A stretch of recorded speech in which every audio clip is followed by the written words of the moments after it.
Hey, Pradeep here. What's up? Assistant Professor of Political Science in Government Law College, Ramnagar. Also, shout out to Dr. Uma Devi. She is Assistant Professor of Political Science at Government First Grade College, Vijayanagar.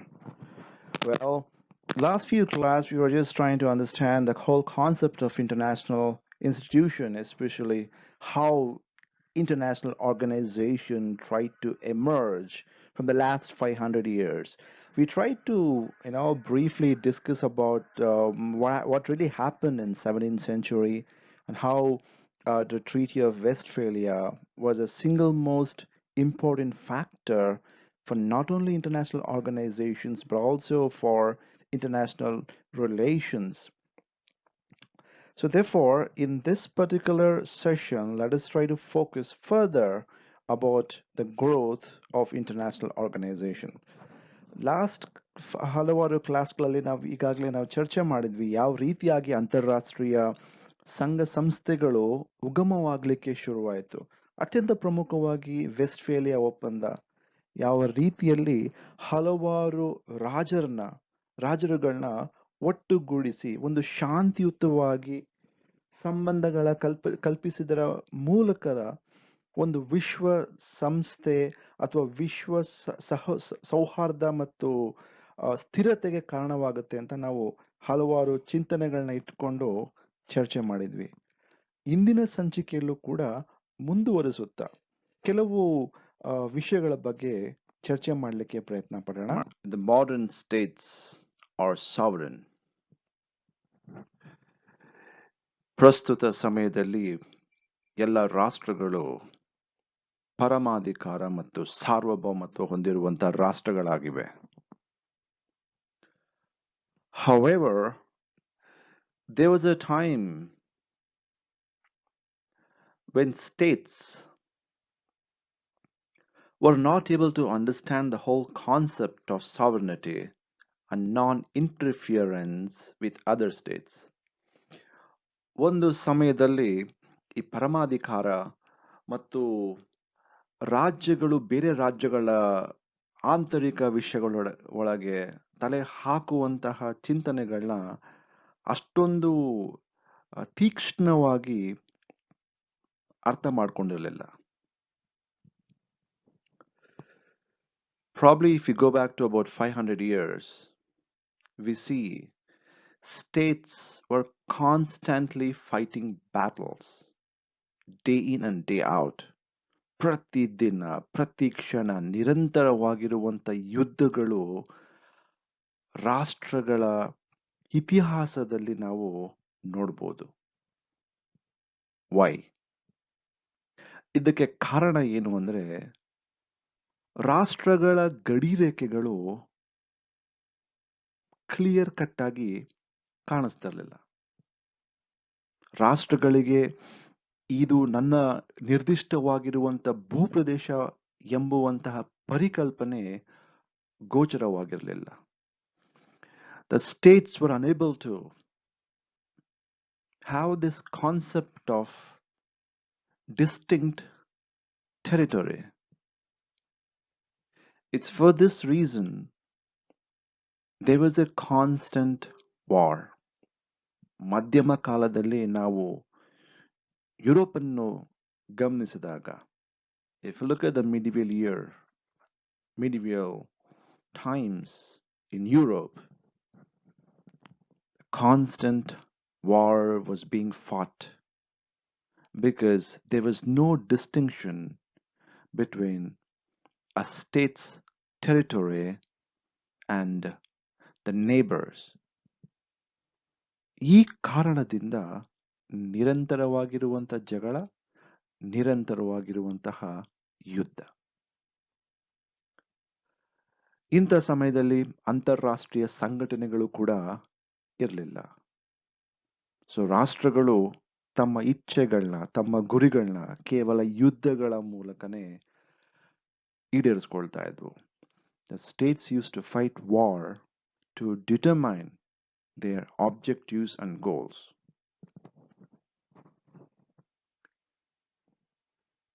So ಈ ಹಿನ್ನೆಲೆಯಲ್ಲಿ ನಾವು ನೋಡಿದಾಗ ನಮ್ಗೇನ್ ಕಾಣತ್ತೆ ಅಂದ್ರೆ ರಾಷ್ಟ್ರಗಳು ನಿರಂತರವಾಗಿ ಯುದ್ಧಗಳನ್ನ ಮಾಡ್ತಾ ಇದ್ರು. There was a constant fight going on between the states. The reason being to realize the objectives.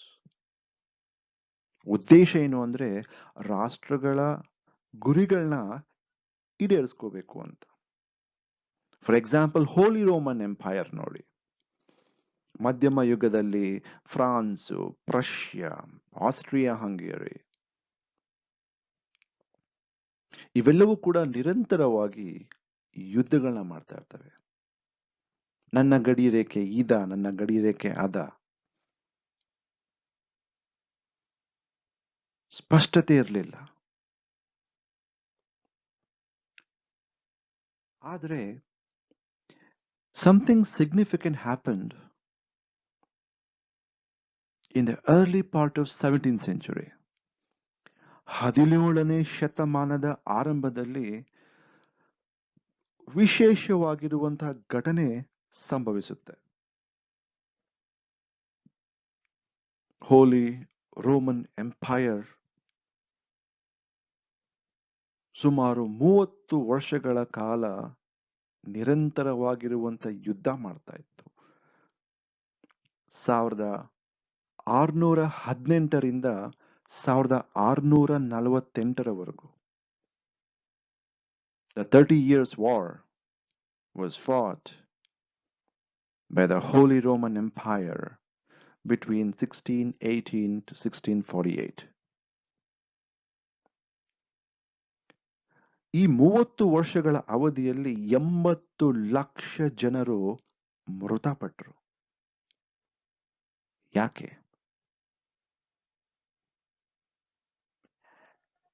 ನಿರ್ದಿಷ್ಟ ಭೂಪ್ರದೇಶ ಗೋಚರವಾಗಿರಲಿಲ್ಲ. ನನ್ನ ದೇಶ ಇದು, ನಿನ್ನ ದೇಶ ಅದು. No. There was a constant tussle between a state and other states. ಈ ಹಿನ್ನೆಲೆಯಲ್ಲಿ ಈ ಯುದ್ಧನ ಹಾಗೆ ಬಿಟ್ರೆ ಇನ್ನೂ ಮುಂದೆ ಹೋಗುತ್ತೆ. ಏನಾದ್ರೂ ಮಾಡಿ ಸ್ಟಾಪ್ ಮಾಡಬೇಕು ಅಂದ್ಬಿಟ್ಟು 1648ರಲ್ಲಿ ವೆಸ್ಟ್ಫೇಲಿಯಾ ಎಂಬ ನಗರದಲ್ಲಿ ಒಂದು ಒಪ್ಪಂದ ಆಗತ್ತೆ. ಇದಕ್ಕೆ ಟ್ರೀಟಿ ಆಫ್ ವೆಸ್ಟ್ಫೇಲಿಯಾ ಆರ್ ವೆಸ್ಟ್ಫೇಲಿಯಾ ಒಪ್ಪಂದ ಅಂತ ನಾವು ಕರಿಬಹುದು. ಇದರ ಉದ್ದೇಶ ಏನು ಅಂದ್ರೆ ಆ ನಿರಂತರ ಯುದ್ಧವನ್ನು ಸ್ಟಾಪ್ ಮಾಡಿ ಯುರೋಪ್ ಅನ್ನ ಒಂದು ಶಾಂತಿಯ, ಸೌಹಾರ್ದತೆಯ, ಸ್ಥಿರತೆಯ ಹಾದಿಗೆ ಕರ್ಕೊಂಡು ಹೋಗ್ಬೇಕು ಅಂತ. The reason for this treaty was to stop the antagonizing war, the bloodthirsty war which took the life of 80 lakh people, and bring stability and peace and security in Europe. ಸುಮಾರು 100ಕ್ಕೂ ಹೆಚ್ಚು ಡೆಲಿಗೇಷನ್ಗಳು ನಿರಂತರವಾಗಿ ಬರ್ತಾ ಇತ್ತು. ಅದರ ಉದ್ದೇಶ ಒಂದೇ, ಯುದ್ಧ ಬೇಡ, ಶಾಂತಿ ಬೇಕು. ಯುರೋಪ್ನಲ್ಲಿರುವಂತ ಬಹುತೇಕ ರಾಷ್ಟ್ರಗಳು ಒಟ್ಟಾಗಿ ಬರುವಂತ ಮೊಟ್ಟ ಮೊದಲ ವೇದಿಕೆನೇ ಈ ವೆಸ್ಟ್ಫೇಲಿಯಾ. It was for the first time more than 100 delegations came to Westphalia for peace. ಶಾಂತಿಯ ಪತಾಕೆಯನ್ನು ಹಚ್ಚಲಿಕ್ಕೆ ಬಂದಿರುವಂತಹ ಒಂದು ವೇದಿಕೆನೇ ಈ ವೆಸ್ಟ್ಫೇಲಿಯಾ.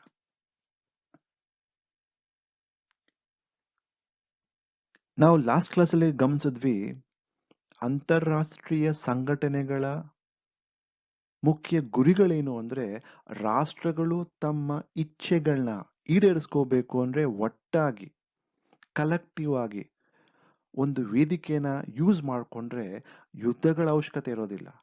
ಮಾತುಕತೆಯ ಮುಖಾಂತರ, ರಾಯಭಾರತ್ವದ ಮುಖಾಂತರ, ಇತರ ಮಾರ್ಗಗಳ ಮೂಲಕ ವಿವಾದಗಳನ್ನ ಪರಿಹರಿಸ್ಕೋಬಹುದು. The same thing happened in Westphalia. The last class we studied, we understood the main objective of international organization is for the states to realize their objectives through a collective platform. Most of the states will come together to realize the common objective of solving the problems faced by each and every country. So therefore, ವೆಸ್ಟ್ಫೇಲಿಯಾ ಕೇವಲ ಒಂದು ಅಂತಾರಾಷ್ಟ್ರೀಯ ಸಂಘಟನೆಗಳ ಸ್ಥಾಪನೆಯ ಬೇರು ಅಂತ ಹೇಳುವ ಜೊತೆಯಲ್ಲಿ ಆಧುನಿಕ ಯುಗದ ಅಂತಾರಾಷ್ಟ್ರೀಯ ಸಂಬಂಧಗಳ ರೂಪರೇಷೆಗಳನ್ನ ಹಾಕೊಟ್ಟುವಂತಹ ಒಂದು ವೇದಿಕೆ, ಒಂದು ಒಪ್ಪಂದ ವೆಸ್ಟ್ಫೇಲಿಯಾ ಆಗಿತ್ತು. The Treaty of Westphalia is very significant because it not only germinated the idea or the concept of international organizations but also paved way for the modern international relations. ಇದಾದ ನಂತರ ಯುರೋಪ್ನಲ್ಲಿ 17ನೇ ಶತಮಾನದಲ್ಲಿ ಶಾಂತಿ ನೆಲೆಸಕ್ಕೆ ಶುರುವಾಯಿತು. ಯಾಕೆ ಯುದ್ಧ ಮಾಡಬೇಕು? ನಮ್ಮಲ್ಲಿ ವೇದಿಕೆ ಇದೆಯಲ್ಲ, ಹೋಗಿ ಪರಸ್ಪರ ಚರ್ಚೆ ಮಾಡಿಕೊಂಡು ಸಾಲ್ವ್ ಮಾಡೋಣ ನಮ್ಮ problems. Why do we need to fight when we can actually talk? ಗಡಿ ಪ್ರದೇಶಗಳು ಡಿಸೈಡ್ ಆಯ್ತಲ್ಲಿ ಮೊಟ್ಟ ಮೊದಲ ಬಾರಿಗೆ. ಅಗೈನ್, ಇದು ನನ್ನ ಭೂಮಿ, ಇದು ನಿನ್ನ ಭೂಮಿ. ನಾನು ನಿಮ್ಮ ಭೂಮಿಗೆ ಬರೋದಿಲ್ಲ, ನೀನು ನನ್ನ ಭೂಮಿಗೆ ಬರಬೇಡ. I will not encroach upon your territory, you don't come and encroach on my territory. So there was a distinct between a state and a state. There was a clear-cut border. When you speak about France, it had a distinct border surrounded by Spain towards the west and Austria in the east. So ಹೀಗೆ ನಿರ್ದಿಷ್ಟ ಭೂಪ್ರದೇಶಗಳ ಚಿಂತನೆಗಳು ಕೂಡ ಅಲ್ಲಿ ಶುರುವಾಗುತ್ತೆ. ಯಾವಾಗ ಈ ನಿರ್ದಿಷ್ಟ ಭೂಪ್ರದೇಶಗಳು ಶುರುವಾಯಿತು, ಈ ಪರಿಕಲ್ಪನೆ ಶುರುವಾಗುತ್ತೋ, ಆಗ ರಾಜ್ಯಗಳು ಯುದ್ಧವನ್ನು ಮಾಡಲಿಕ್ಕೆ ಹಿಂದೇಟಾಗ್ತವೆ. Because it was very clear,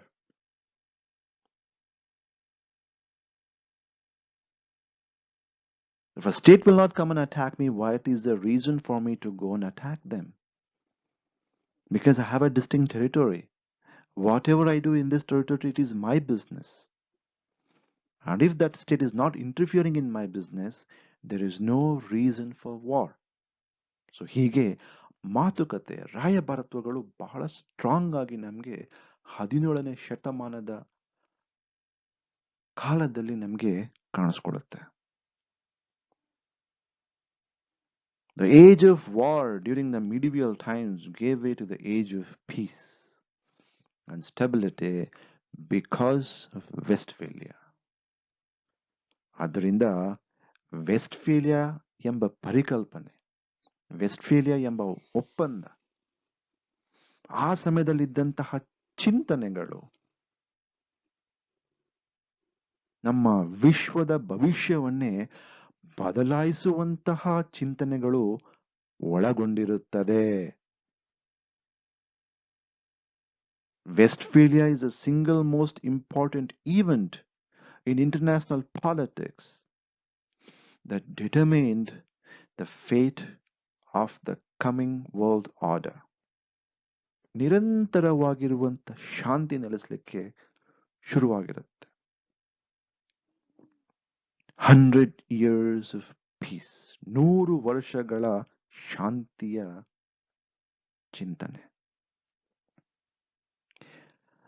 But again we know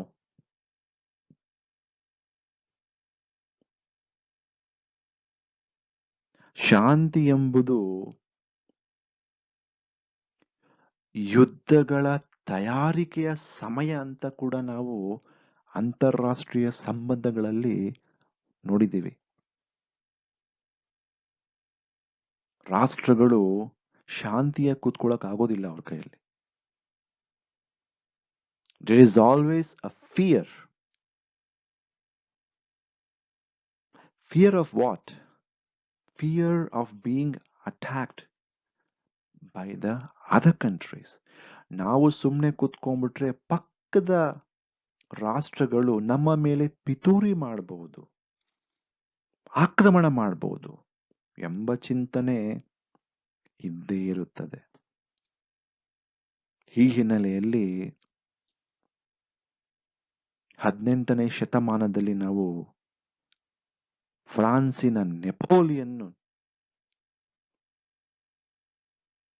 ಕಾಣಿಸ್ಕೊಳ್ತಾರೆ. Napoleon Bonaparte, one of the famous kings of France, he unleashed expansionism, putting forth Europe again into a turmoil. France ನೆಪೋಲಿಯನ್ನಿನ ಮುಷ್ಟಿಕ್ ಒಳಗೆ ಬಂದ ನಂತರದಲ್ಲಿ ಸುತ್ತಮುತ್ತಲಿನ ಎಲ್ಲ ರಾಜ್ಯಗಳ ಮೇಲೆ ಯುದ್ಧ ಮಾಡಿ ಇಡೀ ಯುರೋಪಿನ ಸಾಮ್ರಾಟನಾಗಬೇಕು ಎಂಬ ಒಂದು ಚಿಂತನೆ ಅವನಿಗಿತ್ತು.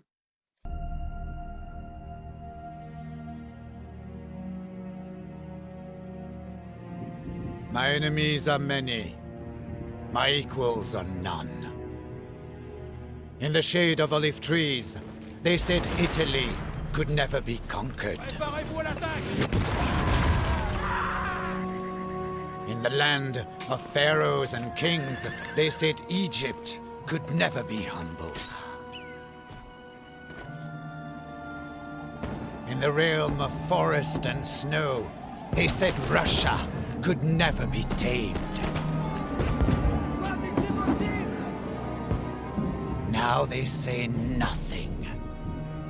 They fear me, like a force of nature, a dealer in thunder and death. I say, I am Napoleon.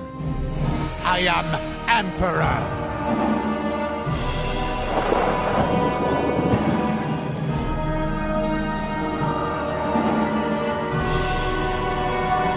Burn it!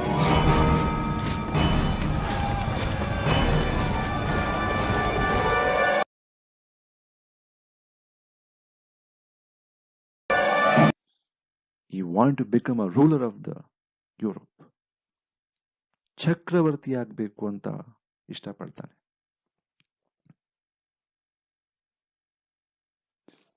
Britain, Prussia, Russia, Austria ಸುತ್ತಮುತ್ತಲಿರುವಂತಹ ಎಲ್ಲ ಸಣ್ಣ ರಾಜ್ಯಗಳ ಮೇಲೆ ನಿರಂತರ ಯುದ್ಧ. 1790ರಲ್ಲಿ ಏಜ್ ಆಫ್ ಬ್ಲಡ್ಶೆಡ್ ಬಿಗ್ಯಾನ್. ರಕ್ತಪಾತದ ಹತ್ರ ಯುರೋಪ್ ಮತ್ತೆ ಹೋಗ್ತಾ ಇತ್ತು.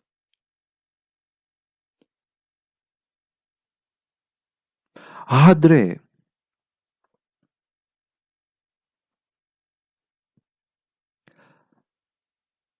ಬ್ರಿಟನ್, ಆಸ್ಟ್ರಿಯಾ, ರಷ್ಯಾ ಮತ್ತು ಪ್ರಷ್ಯಾ ಸೇರ್ಕೊಂಡು ನೆಪೋಲಿಯನ್ ಕಂಟ್ರೋಲ್ ಮಾಡಬೇಕು ಅಂತ ಪ್ಲಾನ್ ಮಾಡಿ they all come together to fight against France.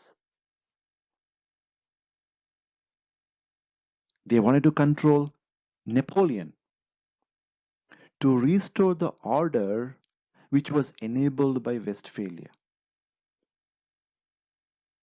ಈ ಕಾರಣದಿಂದ 1815ರಲ್ಲಿ a very famous battle was fought,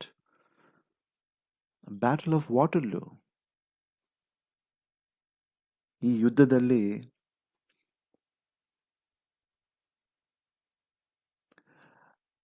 Napoleon ಅನ್ನು ಸೋಲಿಸ್ತೀನಿ ಅಂತ ಪಣ ತೊಟ್ಟಿದಂತಹ ದ ಗ್ರೇಟ್ ಜನರಲ್, ಅವನಿಗೆ ಪಾಪ ಒಂದು ಕಾಲಿಲ್ಲ, ಒಂದು ಕಣ್ಣಿಲ್ಲ, admiral Nelson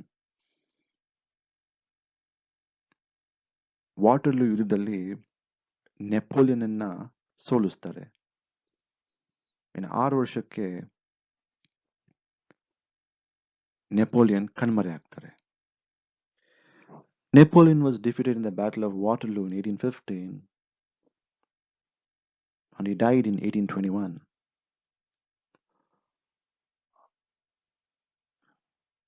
After this battle,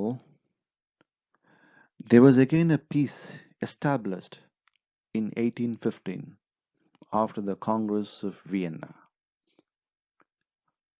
Vienna ಎಂಬ ಜಾಗದಲ್ಲಿ, ಆಸ್ಟ್ರೇಲಿಯಲ್ಲಿರುವಂತಹ ಒಂದು ವಿಯೆನ್ನಾ ಎಂಬ ಒಂದು ಜಾಗದಲ್ಲಿ ಎಲ್ಲ ರಾಷ್ಟ್ರಗಳು ಭೇಟಿ ಮಾಡಿ ಮತ್ತೆ ಶಾಂತಿಯ ಪತಾಕೆಯನ್ನು ಹಚ್ಚಿಸ್ಲಿಕ್ಕೆ ಪ್ರಯತ್ನ ಪಡ್ತಾರೆ.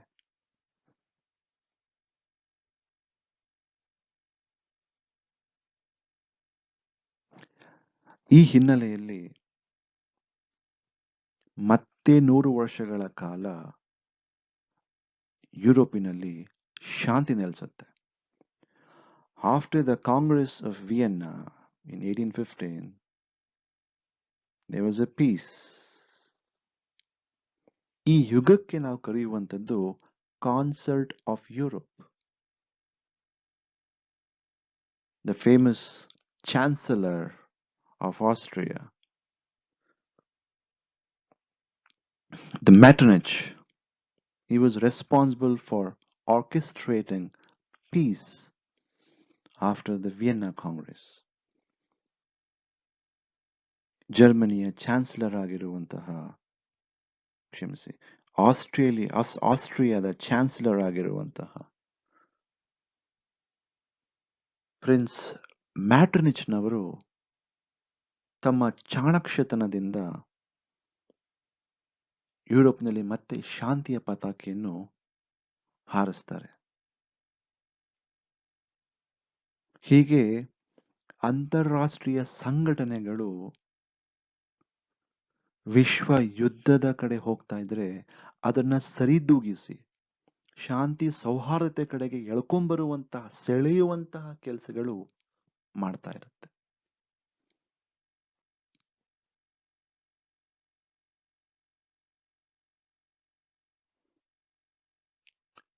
ಹೀಗೆ ಕಾಲಕ್ರಮೇಣವಾಗಿ ರಾಷ್ಟ್ರಗಳಿಗೂ ಗೊತ್ತಾಗತ್ತೆ ಅಂತಾರಾಷ್ಟ್ರೀಯ ಸಂಘಟನೆಗಳು ಮತ್ತು ವೇದಿಕೆಗಳಿಂದ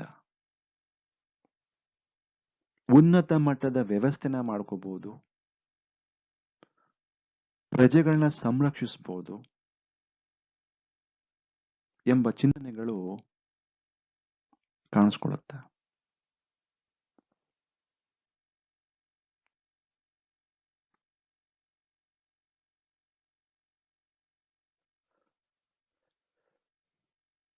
ಈ 19ನೇ ಶತಮಾನದಲ್ಲಿ ಕಾಂಗ್ರೆಸ್ ಆಫ್ ವಿಯೆನ್ನಾ ಘಟನೆಯ ನಂತರ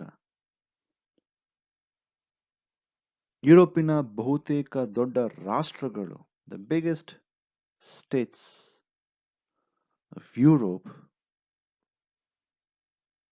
started to talk together to prevent war and to restore peace.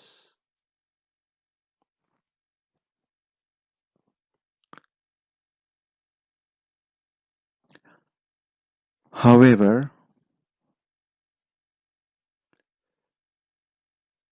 ಅಲ್ಲಿ ಇಲ್ಲಿ ಸ್ವಲ್ಪ ಮಟ್ಟಿಗೆ ಯುದ್ಧಗಳು ನಡೀತಾ ಇರುತ್ತೆ. ಬಟ್ ಆದರೂ ಕೂಡ there was a constant approach for peace during the entire 19th century. ಸಣ್ಣ ಪುಟ್ಟ ಯುದ್ಧಗಳು ನಡೀತಾ ಇದ್ರೂ ಕೂಡ ಈ ಅಂತಾರಾಷ್ಟ್ರೀಯ ವೇದಿಕೆಗಳ ಮೂಲಕ, ಅಂತಾರಾಷ್ಟ್ರೀಯ ವೇದಿಕೆಗಳು ಅಂತ ಸ್ಪಷ್ಟವಾಗಿ ಅಲ್ಲಿ ನಮಗೆ ಕಾಣಿಸ್ಕೊಳ್ಳೋದಿಲ್ಲ, ಬಟ್ ಆದ್ರೆ ಎಲ್ಲ ರಾಷ್ಟ್ರಗಳು ಒಟ್ಟಾಗಿ ಬಂದು ಒಪ್ಪಂದಗಳನ್ನ ಮಾಡುವಂತ ರೀತಿಯಲ್ಲಿ ಅಂತಾರಾಷ್ಟ್ರೀಯ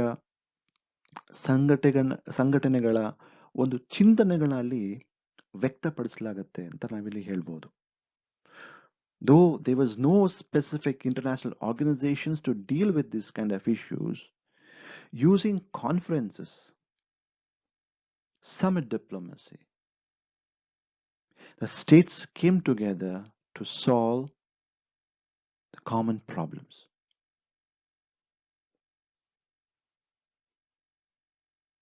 ಇನ್ನೇನು ಮೊಟ್ಟ ಮೊದಲ ಯುದ್ಧ, ವಿಶ್ವ ಯುದ್ಧ ಶುರುವಾಗಬೇಕು. ಶುರುವಾಗಕ್ಕಿಂತ ಮುಂಚೆ ಮತ್ತೊಂದು ಸಮ್ಮೇಳನ ನಡೆಯುತ್ತೆ. There was a conference in London between 1912 and 1913. ಆದರೆ the mutual distrust between the states made the First World War possible.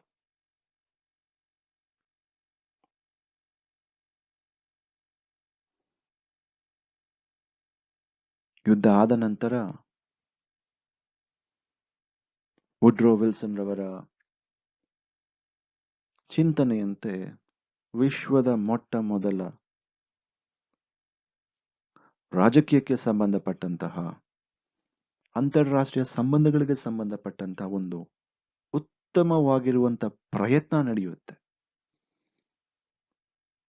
That is what we call League of Nations, ರಾಷ್ಟ್ರ ಸಂಘ.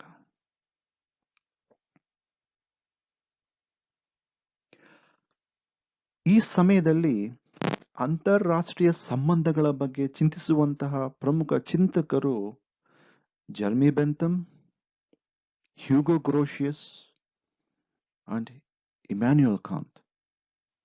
ಅಂತಾರಾಷ್ಟ್ರೀಯ ಸಂಬಂಧಗಳು ಅಂತ ಪದನ ಬಳಕೆ ಮಾಡಿದವರೇ ಜರ್ಮಿ ಬೆಂಥಮ್ ರವರು. ಇವರೆಲ್ಲರೂ ಕೂಡ ಸಾಮೂಹಿಕವಾಗಿ ವಿಶ್ವದ ಸಂಘಟನೆಗಳ ಬಗ್ಗೆ ಚಿಂತಿಸಿದ್ದಾರೆ. The most famous of among them, the legal luminary Hugo Grotius ರವರು ಅಂತಾರಾಷ್ಟ್ರೀಯ ಕಾನೂನಿನ ಮೂಲಕ, ಎಸ್ಪೆಷಲಿ ಸಮುದ್ರದ ಕಾನೂನು, law of the seas was his forte.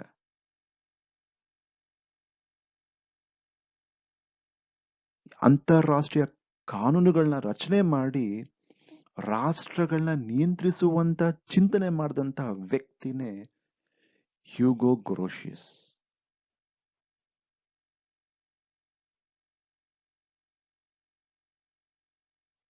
ಹೀಗೆ ಕಾನೂನುಗಳ ಮೂಲಕ, ರಾಷ್ಟ್ರೀಯ ಕಾನೂನಲ್ಲ ಅಂತಾರಾಷ್ಟ್ರೀಯ ಕಾನೂನುಗಳ ಮೂಲಕ ರಾಷ್ಟ್ರಗಳನ್ನ ನಿಯಂತ್ರಿಸಬಹುದು ಎಂಬ ಒಂದು ಚಿಂತನೆಗಳಲ್ಲಿ ಕಾಣಿಸ್ಕೊಳ್ಳುತ್ತೆ. ಅಂತಾರಾಷ್ಟ್ರೀಯ ಕಾನೂನಿನ ಒಳಗೆ ಒಂದು ಸಮಸ್ಯೆ ಇದೆ. ಯಾಕೆ ಅಂದ್ರೆ ರಾಷ್ಟ್ರದ ಒಳಗೆ ಕಾನೂನುಗಳನ್ನ ಮಾಡುವಂತಹ ಪ್ರಾಧಿಕಾರ ಒಂದಿರುತ್ತೆ. ಆದ್ರೆ ಅಂತಾರಾಷ್ಟ್ರೀಯ ಮಟ್ಟದಲ್ಲಿ ಯಾರು ಮಾಡಬೇಕು ಕಾನೂನುಗಳು? ಎಲ್ಲಾ ರಾಷ್ಟ್ರಗಳು ಕೂಡ ಪರಮಾಧಿಕಾರ ಹೊಂದಿರುವಂತ ರಾಷ್ಟ್ರ, ಯಾರ ಮಾತು ಕೇಳೋದಿಲ್ಲ. ಅದಕ್ಕೋಸ್ಕರ ಅಂತಾರಾಷ್ಟ್ರೀಯ ಕಾನೂನುಗಳು ರಾಷ್ಟ್ರೀಯ ಕಾನೂನುಗಳಿಗಿಂತ ಬಲಹೀನವಾಗಿರುತ್ತೆ. ಕೇವಲ ರಾಷ್ಟ್ರಗಳ ಸ್ವಯಂ ಇಚ್ಛೆಯಿಂದ ಈ ಕಾನೂನುಗಳು ಸಾಧ್ಯವಾಗುತ್ತದೆ.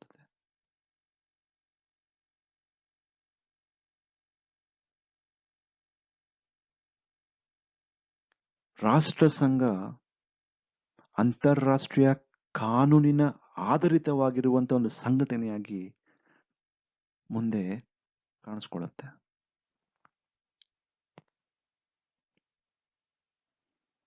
ಅಫ್ಕೋರ್ಸ್ ಅಂತಾರಾಷ್ಟ್ರೀಯ ಸೌಹಾರ್ದತೆಗಳ ಬಗ್ಗೆ ಚಿಂತನೆಗಳು ನಡೀತಾ ಇರುವಂತಹ ಹಿನ್ನೆಲೆಯಲ್ಲಿ ಇಮ್ಯಾನ್ಯುಯಲ್ ಕಾಂಟ್ ಅವರು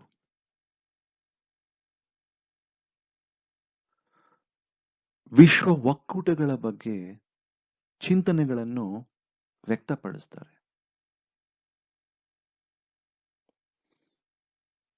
ಯುರೋಪಿನಲ್ಲಿರುವಂತಹ ನಾಯಕರು, the leaders of Europe were aware that such an organization could create a better relations among the states and establish peace in the world.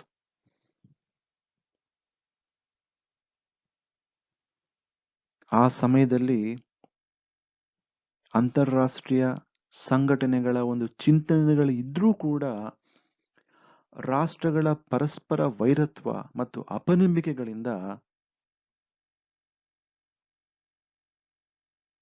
ಮೂಲೆ ಗುಂಪಾಗೋಗುತ್ತೆ. Because of mistrust among states, because of inherent selfishness to grow and prosper at the cost of other states. The notion of international peace was relegated to the background.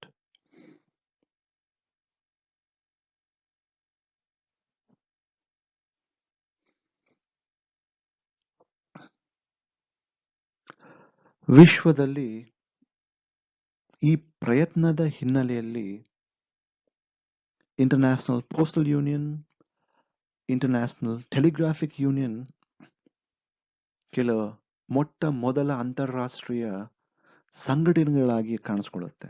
ಇವೆಲ್ಲವೂ ಕೂಡ 19ನೇ ಶತಮಾನದಲ್ಲಿ ಕಂಡುಬರುವಂತಹ ಸಂಘಟನೆಗಳು. International Telegraphic Union, International Postal Union were some of the first organizations established by statutes and treaties during 19th century. ಈ ಸರ್ಕಾರ ಜೊತೆಲಿರುವಂತಹ ಸಂಘಟನೆಗಳನ್ನು ಹೊರತುಪಡಿಸಿದ್ರೆ ಸರ್ಕಾರೇತರ ಸಂಸ್ಥೆಗಳು ಸಂಘಗಳು ಕೂಡ ನಾವು ನೋಡ್ಬೋದು. ಈಗಾಗಲೇ ನಿಮಗೆ ತಿಳಿದ ಹಾಗೆ red cross, green piece, Amnesty, Oxfam,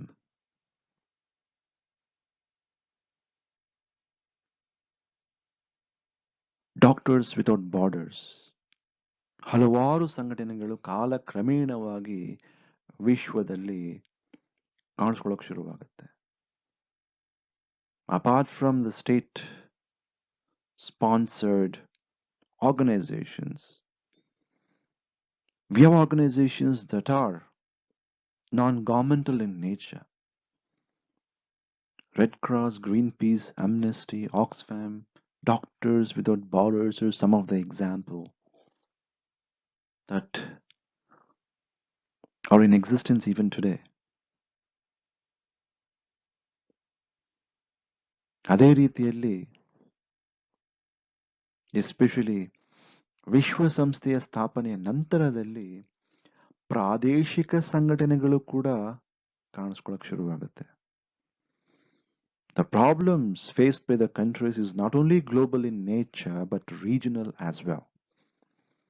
In order to solve regional issues, we have regional organizations, European Union, SAARC, ASEAN, NAFTA. Probably we all know why Westphalia was a very important factor.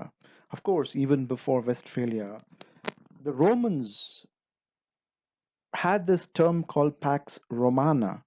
Pax Romana ಅಂತ ಒಂದು concept ಸುಮಾರು 2000 ವರ್ಷಗಳಿಂದಲೂ ಕೂಡ ಕಾಣಿಸ್ಕೊಳ್ಳುತ್ತೆ. ಯಾಕಂದ್ರೆ ನಮ್ಮ ದೇಶದಲ್ಲಿ ಮೌರ್ಯ ಸಾಮ್ರಾಜ್ಯ ಇಡೀ ದೇಶವನ್ನು ಆವರಿಸ್ಕೊಂಡಿರುವಂತಹ ಪ್ರಪ್ರಥಮವಾಗಿ ಕಂಡು ಬಂದಂತಹ ಸಾಮ್ರಾಜ್ಯವಾಗಿ ಕಾಣಿಸ್ಕೊಳ್ಳುತ್ತೆ. ಅದೇ ರೀತಿಯಲ್ಲಿ ಯುರೋಪ್ನಲ್ಲಿ ನೋಡಿದ್ರೆ ಅದೇ ಸಮಯದಲ್ಲಿ ಅಪ್ರಾಕ್ಸಿಮೇಟ್ಲಿ 2000 years ago ಇಡೀ ರೋಮನರು ಇಡೀ ವಿಶ್ವವನ್ನೇ ಆವರಿಸ್ಕೊಂಡು ಇಡೀ ವಿಶ್ವನ ರೋಮನರ ಒಂದು ನಾಗರಿಕತೆಗೆ ಕರೆದೊಯ್ಯಬೇಕು ಎಂಬ ಒಂದು ಚಿಂತನೆಗಳನ್ನ ಇಟ್ಕೊಂಡಿದ್ರು. ಅದಕ್ಕೆ ಅವರು ಪ್ಯಾಕ್ಸ್ ರೊಮಾನ ಅಂತ ಕರೀತಾ ಇದ್ರು.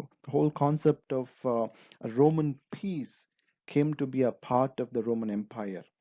ಹವೆವರ್ 1618ರಿಂದ 1648ರವರೆಗೂ 30 ವರ್ಷಗಳ ಯುದ್ಧ, the 30 years war which raged early in the 17th century. The Frenchman, ಆ ಒಂದು ಸಮಯದಲ್ಲಿ ಎಮರಿಕ್ ಕ್ಯೂರ್ಸ್ ಅಂತ ಒಬ್ರು ಇರ್ತಾರೆ. ಅವರು ಒಂದು ವಿಶ್ವ ಸಂಘಟನೆಗಳನ್ನ ಯಾಕೆ ನಾವು ಮಾಡಬಾರ್ದು, ಎಸ್ಪೆಷಲಿ ಆ, ಒಂದು ರೀತಿಯಲ್ಲಿ ವ್ಯಾಪಾರ ವಹಿವಾಟು ಹಾಗೂ ಆ, ಪ್ರಮುಖ ವಿವಾದಗಳನ್ನ ಇತ್ಯರ್ಥಗೊಳಿಸ್ಬೇಕು ಅಂತ ಒಂದು ಸಂಘಟನೆಗಳ ಯಾಕೆ ಕಟ್ಟಬಾರ್ದು ಅಂತ ಅವರು ಚಿಂತನೆಗಳನ್ನ ವ್ಯಕ್ತಪಡಿಸಿರ್ತಾರೆ. ಅದೇ ಸಮಯದಲ್ಲಿ ವಿಲಿಯಂ ಪೆನ್ ಅಂತ ಮತ್ತೊಬ್ರು, ಅವರು ಅಮೆರಿಕದ ಪೆನ್ಸಿಲ್ವೇನಿಯಲ್ಲಿ ಇರ್ತಾರೆ. ಅವರು ವಿಶ್ವದ ಮಟ್ಟದ ಒಂದು ಸಂಸತ್ತನ್ನ ಯಾಕೆ ಮಾಡಬಾರ್ದು, ಅಂದ್ರೆ ವಿಶ್ವದ ಸರ್ಕಾರಗಳ ಬಗ್ಗೆ ಚಿಂತನೆಗಳು ಈಗಾಗಲೇ ನಡೀತಾ ಇತ್ತು. ಆದರೂ ಕೂಡ ನಾವು ನೋಡಿದ್ದೀವಿ 18ನೇ ಶತಮಾನದಲ್ಲಿ, ಎಸ್ಪೆಷಲಿ ನೆಪೋಲಿಯನ್ ಕಾಣಿಸ್ಕೊಳ್ಳುವಂತಹ ಸಮಯದಲ್ಲಿ ಅವರು ಒಂದು ವಿಶ್ವ ಸರ್ಕಾರ ಆಗಿರ್ಬೋದು, ಒಂದು ಶಾಂತಿಯುತವಾಗಿರುವಂತಹ ವಾತಾವರಣಗಳನ್ನ ಅವರು ನಾಶ ಮಾಡ್ತಾರೆ. ಅದನ್ನು ಕೂಡ ನಾವು ಲಾಸ್ಟ್ ಸೆಷನ್ ಅಲ್ಲಿ ಗಮನಿಸಿದ್ದೀವಿ. We also saw how Napoleonic wars destroy the almost 100 years of peace which was established by Westphalia during 17th century. So ಈ ಒಂದು ಹಿನ್ನೆಲೆಯಲ್ಲಿ again there was a Congress of Vienna which came into existence in 1815. After that, because of the visions of Austrian Prince Metternich, there was something called as Concert of Europe. ಈ concert of ಯುರೋಪಿನ ಒಂದು ಪರಿಕಲ್ಪನೆ ಮ್ಯಾಟರ್ನಿಚ್ ಎಂಬ ರಾಜಕುಮಾರನಿಂದ ಕಾಣಿಸ್ಕೊಳ್ಳುತ್ತೆ. ಅವರ ಒಂದು ಅಧಿವೇಶನದಲ್ಲಿ ಮತ್ತೆ ಒಂದು 100 ವರ್ಷಗಳ ಕಾಲ ಯುರೋಪಿನಲ್ಲಿ ಶಾಂತಿ ನೆಲೆಸಲಿಕ್ಕೆ ಶುರುವಾಗುತ್ತೆ. ಆದರೆ ವೆರಿ ಇಂಟ್ರೆಸ್ಟಿಂಗ್ಲಿ ಇಮ್ಯಾನ್ಯುಯಲ್ ಕಾಂಟ್ ಎಂಬ ತತ್ವಜ್ಞಾನಿ ಹೊಸ ಕಾನ್ಸೆಪ್ಟ್ ನ ಕೊಡ್ತಾರೆ. ಅದೇನಪ್ಪಾ ಅಂದ್ರೆ ಲೀಗ್ ಆಫ್ ಪರ್ಪೆಚುವಲ್ ಪೀಸ್, ನಿರಂತರವಾಗಿರುವಂತ ಶಾಂತಿಯ ಬಗ್ಗೆ ಚಿಂತನೆಗಳನ್ನ ಅವರು ವ್ಯಕ್ತಪಡಿಸ್ತಾರೆ. ಅದು ಇಮ್ಯಾನ್ಯುಯಲ್ ಕಾಂಟ್ ಮಾಡಿರುವಂತಹ ಒಂದು ಚಿಂತನೆಗಳು. ಬಟ್ ಇವೆಲ್ಲವಾದರೂ ಕೂಡ ನಾವು ನೋಡಿದ್ವಿ, ಬಿಕಾಸ್ ಆಫ್ ನೆಪೋಲಿಯನಿಕ್ ವಾರ್ ಎಲ್ಲವೂ ಕೂಡ ಡಿಸ್ಟ್ರಾಯ್ ಆಗುತ್ತೆ. ಬಟ್ ಅಗೇನ್ ಆಫ್ಟರ್ ಮ್ಯಾಟರ್ನಿಚ್ ಬಂದಾದ್ಮೇಲೆ, ಕಾಣಿಸ್ಕೊಂಡಾದ್ಮೇಲೆ, ಆಮೇಲೆ ಯಾವಾಗ ಕಾನ್ಸರ್ಟ್ ಆಫ್ ಯುರೋಪ್ ಶುರುವಾಗುತ್ತೋ ಅಲ್ಲಿಂದ ಮತ್ತೆ ಒಂದು ರೀತಿಯಾಗಿ ಹೌದು, ವೆಸ್ಟ್ಫೇಲಿಯಾದ ಒಂದು ಚಿಂತನೆಗಳು ಕರೆಕ್ಟ್ ಆಗಿರುವಂಥದ್ದು, ಯುದ್ಧಗಳನ್ನ ಮತ್ತು ವಿವಾದಗಳನ್ನ ನಾವು ತಡಿಬೇಕು ಅಂತಂದ್ರೆ, if you want to prevent wars further, if you want to have constant peace or perpetual peace, we need to have some kind of cohabitation between the states. ರಾಜ್ಯಗಳು ಸಾಮೂಹಿಕವಾಗಿ ಬಂದು ಉತ್ತಮ ರೀತಿಯಲ್ಲಿ ಚಿಂತನೆ ಮಾಡಿ ಯುದ್ಧಗಳನ್ನ ತಿರಸ್ಕರಿಸಿ ಶಾಂತಿ ಸೌಹಾರ್ದತೆಗೆ ಅವಕಾಶ ಕೊಡಬೇಕು ಅಂತ ಮತ್ತೆ ನಮಗೆ 19ನೇ ಶತಮಾನದಲ್ಲಿ ನಮಗೆ ಕಾಣಿಸ್ಕೊಳ್ಳುತ್ತೆ. ಆದ್ರೆ ಎಗೈನ್ ನಾವು ನೋಡ್ತೀವಿ, ರಾಷ್ಟ್ರಗಳು ಯಾವತ್ತಿದ್ರೂ ಅಷ್ಟೇ ಎಲ್ಲೋ ಒಂದ್ ಕಡೆ ಕೆಲವು ಲೋಪಗಳು ಮತ್ತು ಕೆಲವು ನೋವುಗಳು ಮತ್ತು ತೊಂದರೆಗಳಿಂದ ಅವು ನರಳ್ತಾ ಇರ್ತವೆ. ಅದರಲ್ಲಿ ಮೊಟ್ಟ ಮೊದಲ ಕಾರಣ ಏನು ಅಂತ ಹೇಳಿದ್ರೆ ಅಪನಂಬಿಕೆ. The main factor why states go to war or why states prepare to war is because of fear, because of mutual untrust. ಅಂದ್ರೆ ಟ್ರಸ್ಟ್ ಅಂತ ಹೇಳಿದ್ರೆ ನಂಬಿಕೆನೇ ಇಲ್ದಂಗಾಗಿರುವಂಥದ್ದು. They don't trust each other. ಇವಾಗ ನಾವು ನಂಬಿಕೆ ಇದ್ರೆ, ಇಲ್ಲ ನನ್ನ ಮೇಲೆ ಯುದ್ಧ ಮಾಡೋದಿಲ್ಲ ಅಂತ ನಂಬಿಕೆ ಇದ್ದಾಗ ನಮ್ಗೆ ಬಹಳ ಸ್ಪಷ್ಟವಾಗಿ ಅರ್ಥ ಆಗುತ್ತೆ, ನಮ್ಗೆ ಯುದ್ಧ ಅವಶ್ಯಕತೆನೇ ಇರೋದಿಲ್ಲ, ಯುದ್ಧದ ತಯಾರಿಕೆನೂ ಕೂಡ ಅವಶ್ಯಕತೆ ಇರೋದಿಲ್ಲ. ಸೊ ಹಾಗಾಗಿ ಅಗೇನ್ ನಮ್ಮ ಇತಿಹಾಸದಲ್ಲೂ ನೋಡ್ತೀವಿ, ಅಶೋಕ ಸಾಮ್ರಾಟ ಯಾವಾಗ ಧರ್ಮ ಮತ್ತು ಶಾಂತಿ ಸಹನೆ ಅಂತ ಅವರು ರಾಜ್ಯನ ಒಂದು ಶಾಂತಿಯುತ ಬದಲಾವಣೆಗೆ ಟರ್ನ್ ಮಾಡ್ಕೊಳ್ತಾರೋ, ಅದು ಅವ್ರಿಗೆ ಶತ್ರುವಾಗಿ ಕಾಣಿಸ್ಕೊಳ್ಳುತ್ತೆ. ಕಳಿಂಗ ಯುದ್ಧ ಯಾಕೆ ಕಾರಣ ಆಯ್ತು ಅಂತ ಹೇಳಿದ್ರೆ, ಅಶೋಕರ ಒಂದು ಸಾಮ್ರಾಜ್ಯದಲ್ಲಿ ಯುದ್ಧದ ತಯಾರಿಕೆಯ ಬದಲು ಶಾಂತಿ ಸಹನೆ ಬಗ್ಗೆ ಚರ್ಚೆಗಳು ನಡೀತಾ ಇತ್ತು ಮತ್ತು ರಾಜರು ಕೂಡ ಆ ಒಂದು ಸಮಯದಲ್ಲಿ ಶಾಂತಿ ಸಹನೆ ಸೌಹಾರ್ದತೆಗೆ ಅವರು ಅತ್ಯಂತ ಹೆಚ್ಚಿನ ಗಮನ ಕೊಟ್ಟಿದ್ರು. ಯುದ್ಧದ ತಯಾರಿಕೆಗೆ ಅವರು ಸಮಯ ಕೊಟ್ಟಿರಲಿಲ್ಲ. ಸೊ ಅದು ಕೂಡ ನಾವು ಉದಾಹರಣೆ ನೋಡ್ತೀವಿ. ಸೊ ಅದನ್ನ ನೋಡಿದಾಗ ನಮ್ಗೇನ್ ಕಾಣುತ್ತೆ ಅಂತ ಹೇಳಿದ್ರೆ, ವಿಶ್ವದಲ್ಲಿ ಅಪನಂಬಿಕೆಗಳು, the mutual distrust between the nation was a single most factor which destroyed the whole concept of Europe. That was the reason why the First World War was unleashed on this world. ಮೊಟ್ಟ ಮೊದಲ ಯುದ್ಧ, ವಿಶ್ವ ಯುದ್ಧ ಶುರು ಆಗ್ಬೇಕು ಅಂದ್ರೆ ಅದಕ್ಕೆ ಏಕೈಕ ಕಾರಣ ನಾವ್ ಏನ್ ಹೇಳ್ಬೋದು ಅಂತ ಹೇಳಿದ್ರೆ ರಾಷ್ಟ್ರಗಳ ಅಪನಂಬಿಕೆಗಳು. ಆದರೆ 1918ರಲ್ಲಿ ಯುದ್ಧ ಮುಗ್ದೋಗುತ್ತೆ. ಯುದ್ಧ ಮುಗಿದ ನಂತರದಲ್ಲಿ ಮತ್ತೊಂದು ವಿಶ್ವದಲ್ಲಿ ಮೊಟ್ಟ ಮೊದಲ, ಇಡೀ ವಿಶ್ವ ವ್ಯಾಪ್ತಿಗೆ ಸಂಬಂಧಪಟ್ಟಂತೆ ವಿಶ್ವದ ಮೊಟ್ಟ ಮೊದಲ ಒಂದು ಪ್ರಯತ್ನ 1919ರಲ್ಲಿ ನಡೆಯುತ್ತೆ. ಅದಕ್ಕೆ ನಾವು ಕರೆಯುವಂಥದ್ದು ಲೀಗ್ ಆಫ್ ನೇಷನ್ಸ್, ರಾಷ್ಟ್ರ ಸಂಘದ ಆಗಮನ. ನೋಡಿ, ಎಸ್ಪೆಷಲಿ ಅಮೆರಿಕ ದೇಶದ ಜನರು ಆ ಒಂದು ಸಮಯದಲ್ಲಿ ಅಫ್ಕೋರ್ಸ್ ಬಹಳ ಬಹಳ ಆಕ್ಟಿವ್ ಆಗಿರ್ತಾರೆ. ಬಟ್ ಆದರೆ they will not directly participate in the war. ವಿಶ್ವದಲ್ಲಿ ಒಂದು ಶಕ್ತಿಯುತವಾಗಿರುವಂತ ರಾಷ್ಟ್ರ ಅದು. ವುಡ್ರೋ ವಿಲ್ಸನ್ ಇದ್ದಂತಹ ಒಂದು ರಾಷ್ಟ್ರ ಆ ಒಂದು ಸಮಯದಲ್ಲಿ ಮೊದಲನೇ ಯುದ್ಧದಲ್ಲಿ ಅವರು ಪಾರ್ಟಿಸಿಪೇಟ್ ಮಾಡೋದಿಲ್ಲ. ಮೊದಲನೇ ಯುದ್ಧಕ್ಕೆ ಗ್ರೇಟ್ ವಾರ್ ಅಂತ ಕೂಡ ಕರೀತಾ ಇದ್ರು. ಆದ್ರೆ ಅಲ್ಲಿ ಏನಾಯ್ತು ಅಂದ್ರೆ ಅದು ಒಂದು ರೀತಿಯಲ್ಲಿ ಯುರೋಪ್ನಲ್ಲೇ ಪ್ರಮುಖವಾಗಿ ನಡೆಯುವಂತ ಯುದ್ಧವಾಗಿ ಅದು ಕಾಣಿಸ್ಕೊಳ್ಳುತ್ತೆ, ಮೊಟ್ಟ ಮೊದಲ ಯುದ್ಧ. ಆ ಯುದ್ಧ ಆಗುವಂತ ಸಮಯದಲ್ಲಿ ಅಮೆರಿಕದ ಅಧ್ಯಕ್ಷರಾದಂತಹ Woodrow Wilson, he was one of the America's first political scientist. He was the one who gradually brought America to the war in 1917. Direct ಆಗಿ ಅವರು ಪಾರ್ಟಿಸಿಪೇಟ್ ಮಾಡಿರೋದಿಲ್ಲ 1914ರಲ್ಲಿ ಯಾವಾಗ ಯುದ್ಧ ಶುರುವಾಗುತ್ತೋ. ಬಟ್ ಆದ್ರೆ ರಾಜ್ಯಶಾಸ್ತ್ರಜ್ಞರಾಗಿರುವಂತ ವುಡ್ರೋ ವಿಲ್ಸನ್ ಅವರು ಕಾಲಕ್ರಮೇಣವಾಗಿ ಮಿತವಾಗಿ ಅಮೆರಿಕನ ಈ ಒಂದು ಮೊಟ್ಟ ಮೊದಲ ಯುದ್ಧದಲ್ಲಿ 1917ರಲ್ಲಿ ಅವರು ಅಮೆರಿಕದ ಒಂದು ಸ್ವಲ್ಪ ಮಟ್ಟಿನ ಒಂದು ಎಂಟ್ರಿ ಆಗತ್ತೆ. ವುಡ್ರೋ ವಿಲ್ಸನ್ ಅವರು ಹೇಳ್ತಾರೆ, ಅವರ ಒಂದು ನೈತಿಕ ದೃಷ್ಟಿಯಿಂದ ಅಮೆರಿಕ ಯುದ್ಧದ ಒಳಗೆ ಪಾಲ್ಗೊಳ್ಳುತ್ತೆ. ಯಾಕೆ ಅಂದ್ರೆ ವುಡ್ರೋ ವಿಲ್ಸನ್ ಅವರು ಹೇಳೋ ಪ್ರಕಾರ, this is the war that was fought to end all wars. America ಯಾಕೆ ಈ ಒಂದು ಯುದ್ಧದಲ್ಲಿ ಪಾರ್ಟಿಸಿಪೇಟ್ ಮಾಡ್ತಿದೆ ಅಂತ ಹೇಳಿದ್ರೆ, ಮತ್ತೆ ಯಾವತ್ತೂ ಕೂಡ ಈ ಭೂಮಿ ಮೇಲೆ ಯುದ್ಧ ಮಾಡಬಾರ್ದು.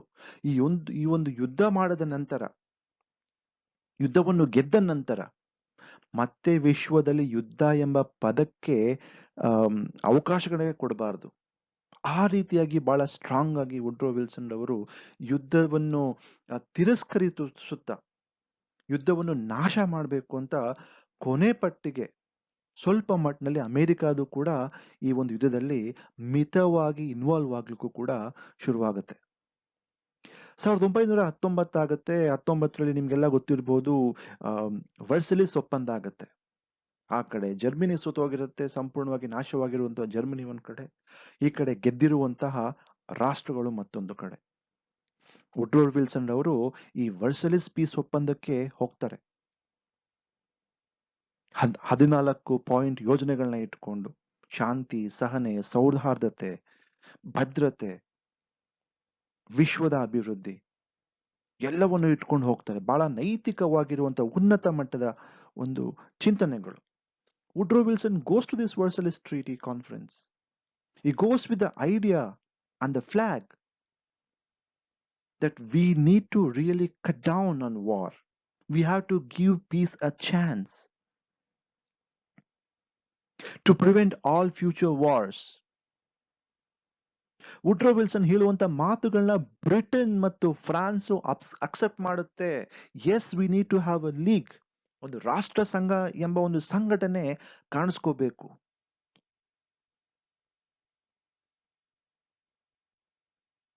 ಆದ್ದರಿಂದ ಈ ಒಂದು ಲೀಗಿನ ಒಂದು ಚಿಂತನೆ, ವುಡ್ರೋ ವಿಲ್ಸನ್ ಕೊಟ್ಟಿರುವಂತಹ ಈ ಒಂದು ಚಿಂತನೆ ಕಾಲಕ್ರಮೇಣವಾಗಿ ವರ್ಸಲಿಸ್ನಲ್ಲಿರುವಂತಹ ಆ ಒಪ್ಪಂದಗಾರರು, ಪ್ರಮುಖವಾಗಿರುವಂತಹ ಫ್ರಾನ್ಸ್ ಮತ್ತು ಬ್ರಿಟನ್ ಅದನ್ನ ಅಕ್ಸೆಪ್ಟ್ ಮಾಡುತ್ತೆ. ಹೌದು, ಈ ವರ್ಸಲಿಸ್ ಒಪ್ಪಂದದೊಳಗೆ ನಾವು ಲೀಗಿನ ಒಂದು ಚಿಂತನೆಗಳನ್ನು ಕೂಡ ಅನ್ವೇಷಣೆ ಮಾಡಬೇಕು. ಆದ್ರೆ ಅನಿವಾರ್ಯ ಅಂದ್ರೆ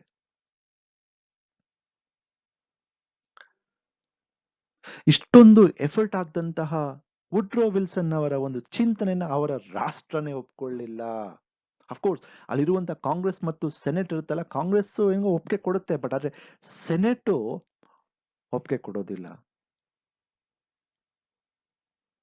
ಸುಮಾರು ಮುಕ್ಕಾಲು ಭಾಗ ಅಲ್ಲಿರುವಂತ ಸೆನೆಟರ್ಸ್ಗಳು ಯಾವುದೋ ಒಂದು ಕಾರಣ ಇಟ್ಕೊಂಡು, ಇಲ್ಲ ನಾವು ಸೇರ್ಕೋಬಾರ್ದು ಒಂದಿದಕ್ಕೆ, ನಮಗ್ ಬೇಕಾಗಿಲ್ಲ ಅಲ್ಲಿ ಏನ್ ಮಾಡ್ತಿದ್ದಾರೋ ಏನೋ, we don't want to participate in League of Nations, we don't want to take part in any of this aspects ಅಂತ ಅಮೆರಿಕದ ಸೆನೆಟರ್ ಅವರು ವುಡ್ರೋ ವಿಲ್ಸನ್ಗೆ ಹೇಳ್ತಾರೆ. ವುಡ್ರೋ ವಿಲ್ಸನ್ ಮತ್ತು ಅಮೆರಿಕ ಇಲ್ಲದೆ ರಾಷ್ಟ್ರ ಸಂಘ ಕೆಲಸ ಮಾಡಕ್ ಸಾಧ್ಯನಾ? Could the league force the United States go to war by passing the congressional declaration of war? Would the United States have to keep Britain and France permanently on the victor's throne? Did the League mean that Britain could keep Ireland forever? Ireland ಮತ್ತು Britain ಇರುವಂತಹ ಒಂದು ವಿವಾದಗಳಲ್ಲಿ Ireland ಅವರು ಪ್ರಶ್ನೆ ಕೇಳ್ತಾರೆ, league of Nations ಆಗಿದ ಕೂಡಲೇ Britain ನಮ್ಮ ಮೇಲೆ ಅಥವಾ ನಾವು ಬ್ರಿಟನ್ ಮೇಲೆ ಯುದ್ಧ ಮಾಡೋದಿಲ್ವಾ? ನಾವು ಶಾಶ್ವತವಾಗಿ ಬ್ರಿಟನ್ ಒಳಗೆ ಸೇರ್ಕೊಳ್ಳುತ್ತಾ? ಆ ಕಡೆಯಿಂದ ಜರ್ಮನಿಯವರು ಒಂದು ಪ್ರಶ್ನೆ ಕೇಳ್ತಾರೆ, Did League membership means the United States would assist France in keeping Germany down? ಬಹಳ ಸ್ಟ್ರಾಂಗ್ ಆಗಿರುವಂತ ಒಂದು ಆರ್ಗ್ಯುಮೆಂಟ್ ಇದು. ಸೋತಿರುವಂತ ಜರ್ಮನಿ ಕೇಳುತ್ತೆ ಒಂದು ಪ್ರಶ್ನೆ, ಏನಿದು ಲೀಗಿನ ಉದ್ದೇಶ, ಲೀಗ್ ಆಫ್ ನೇಷನ್ಸ್ ಅಥವಾ ಈ ಒಂದು ರಾಷ್ಟ್ರ ಸಂಘದ ಉದ್ದೇಶ ಏನು?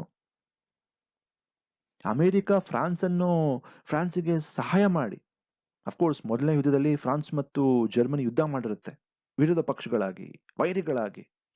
ಈಗ ಅಮೆರಿಕ ಫ್ರಾನ್ಸ್ ಎರಡು ಸೇರ್ಕೊಂಡು ನನ್ನ ಮಟ್ಟ ಹಾಕ್ಲಿಕ್ಕೆ ಏನಾದ್ರು ಮಾಡ್ಕೊಂಡಿದಾರ ಈ ಒಂದು ಸಂಘಟನೆ? ಅದ್ರ ಜೊತೆಯಲ್ಲಿ ಅಮೆರಿಕದ ಒಂದು ಒಳ ರಾಜಕೀಯ, ಅಲ್ಲಿರುವಂತ ರಿಪಬ್ಲಿಕನ್ಸ್ ವುಡ್ರೋ ವಿಲ್ಸನ್ ಹೇಟ್ ಮಾಡ್ತಾರೆ. They hate Woodrow Wilson. ಬಹಳ ಸ್ಟ್ರಾಂಗ್ ಆಗಿರುವಂತಹ ಒಂದು ಗಟ್ಟಿ ಮುಟ್ಟಾಗಿರುವಂತಹ ಒಂದು personality. He was a very strong, rigid and cold person. ಆದ್ದರಿಂದ ವುಡ್ರೋ ವಿಲ್ಸನ್ ಈ ಒಂದು ರಾಷ್ಟ್ರ ಸಂಘಕ್ಕೆ ಒಂದು ಮುಂಚೂಣಿ ಕೊಡುವಂತದ್ರಲ್ಲಿ ವಿಫಲರಾಗ್ತಾರೆ. The treaty failed, that left Wilson to be a bitter man. Fed up with Wilson's idealistic rhetoric, America slouched into isolationism. ಇವರು ಬರೀ ಆದರ್ಶಗಳ ಬಗ್ಗೆ ಮಾತಾಡುವಂತ ವಿಲ್ಸನ್, ಅವ್ರ ಆದರ್ಶಗಳು ನಮ್ಗೆ ಅವಶ್ಯಕತೆ ಇಲ್ಲ, ನಮಗೆ ಯಾಕೆ ಬೇಕು ಯುರೋಪಿನ ಒಂದು ಉಸ್ತುವಾರಿ, ಬೇಡ ಅನ್ಬಿಟ್ಟು ಮತ್ತೊಂದು 20 ವರ್ಷಗಳ ಕಾಲ ಏಕಾಂಗಿಯಾಗಿ ಅಮೆರಿಕ ಅವ್ರ ಪಾರ್ಗ್ ಅವ್ರು ಸೇರ್ಕೊಳ್ತಾರೆ. ಈ ಕಡೆ ಲೀಗ್ ಆಫ್ ನೇಷನ್ ಅಥವಾ ರಾಷ್ಟ್ರ ಸಂಘ ಯುರೋಪಿನ ಗೆದ್ದ ರಾಷ್ಟ್ರಗಳ ಮುಷ್ಟಿಗೆ ಬಿಡಲಾಗುತ್ತೆ.